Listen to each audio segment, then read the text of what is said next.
என்னுடைய மாநில நிர்வாகிகள் அத்தனை பேருக்கும் கிளை ஒன்றிய வார்டு கவுன்சிலராக பொறுப்பேற்று செயல்பட்டுக் கொண்டிருக்கின்ற அத்தனை சகோதரர்களுடைய வணக்கத்தை தெரிவித்துக் கொண்டு இன்றைய தினம் உலக அளவில் ஒப்பற்ற தலைவராக வாழ்கின்ற அடல் பிகாரி வாஜ்பாயுடைய போர்ப்படை தளபதியாக உள்துறை அமைச்சராக செயல்பட்டு கல்லும் மண்ணும் புல்லும் பூண்டும் உழைக்காத ஒரு கார்களை நாம் பார்க்க வேண்டியதில்லை என்று சொல்லி நேரு அவர்கள் கூற்றுக்கு எதிர்ப்பு தெரிவித்து அன்றைய இரும்பு வரிவாக திகழ்ந்த சர்தார் வல்லபாய் பட்டேல் அவர்கள் என்னுடைய தேசத்தின் இருமுடி மண்ணை கூட விட்டுக் கொடுக்க மாட்டேன் என்று சொல்லி அரகவன் எடுத்து ராணுவத்தை அனுப்பி மீட்க ஏற்பாடு செய்தார்.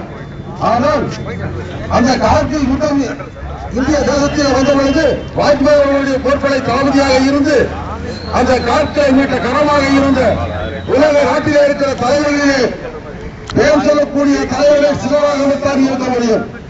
ஆனால் உலக தேசத்தில் இருக்கக்கூடிய தலைவர்களை சொன்னால் தெரிகின்ற தலைவராக அத்வானி அவர்கள் ஒருவர் தான் இன்றைக்கு இந்திய தேசத்தில் மூத்த தலைவராக இருக்கிறார். ஒரு அரசியல் கட்சியுடைய தலைவராக இருக்கின்ற காரணத்தினால் மட்டும் அவர் ஏதோ மக்களுக்கு எதிராக என்று அர்த்தம் அல்ல.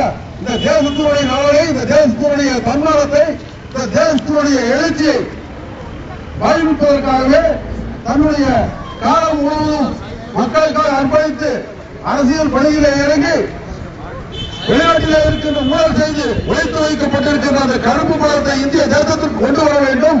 அப்படி கொண்டு வருகின்ற பொழுது 5 6 திட்டங்களை இந்த இந்திய தேசத்தில் போட முடியும். அப்படி ஒரு 5 6 திட்டங்கள் என்பது ஒரு 5 ஆண்டு திட்டங்கள் 5 வருஷம்.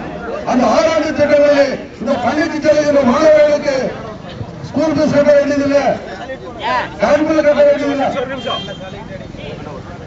ஒரு நிமிஷம்